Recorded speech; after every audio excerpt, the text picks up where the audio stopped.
ముందుగా తెలుగు వారందరికీ కూడా కృష్ణ జన్మాష్టమి శుభాకాంక్షలు తెలియజేస్తున్నాను. ఇవాళ మనందరికీ తెలుసు శ్రీకృష్ణుడి జన్మదినం. దాన్ని పురస్కరించుకుని పెద్ద ఎత్తున మనం కార్యక్రమాలు, పూజా కార్యక్రమాలు నిర్వహించుకోవడం అనేది మనకి పరిపాటిగా వస్తున్నటువంటి విషయం. అయితే నిజంగా కృష్ణుడి నుండి స్ఫూర్తి చెందుతూ మనం ఏమి నేర్చుకోవాలి అనేటువంటి అంశం మీద కేవలం మనం దృష్టి కేంద్రీకరించడం మాత్రమే కాకుండా మన బిడ్డలకు కూడా తెలియజేయవలసినటువంటి అవసరం చాలా ఉంది.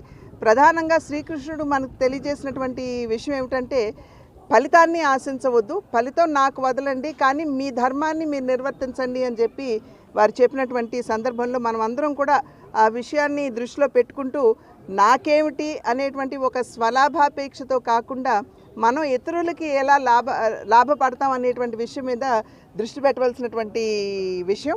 అదేవిధంగా ఉట్టి కొట్టడం అనేది సాధారణంగా మనం కృష్ణ జన్మాష్టమి రోజున మనం చేసుకుంటూ ఉంటాం. అయితే ఇక్కడ మనం నేర్చుకోవాల్సినటువంటి విషయం, ఆ ఉట్టి కొట్టడానికి అందరూ కూడా చేరి ఒకరికొకరు సహకరించుకుంటూ పైకి ఒక మనిషిని ఎత్తి అక్కడ ఉట్టి కొట్టడం అనేది జరుగుతూ ఉంటుంది. కనుక లక్ష్యాన్ని మనం నిర్దేశించుకోవాలి. ఆ లక్ష్యాన్ని చేరడానికి అందరం కూడా కలిసికట్టుగా పనిచేయాలి అనేటువంటి సందేశం ఏదైతే మనకి ఈ ఉట్టి కొట్టడం ద్వారా లభిస్తుందో అది కూడా మనం దృష్టిలో పెట్టుకోవాలి.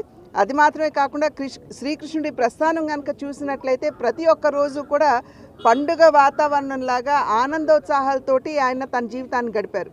కనుక దాని నుండి స్ఫూర్తి పొందుతూ మనం ఏదైనా ఒక సమస్య ఎదురైతే దాని వలన కుంగిపోకుండా మనం దాన్ని అధిగమిస్తూ మనం ఏ విధంగా ముందుకు వెళ్తాం అనేటువంటి విషయం మీద కూడా మనం దృష్టి పెట్టాలి.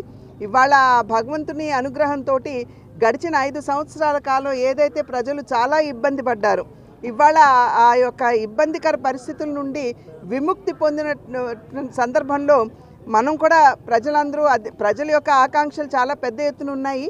దాన్ని నెరవేర్చడానికి రాష్ట్ర ప్రభుత్వం ముందుకు వెళుతుంది.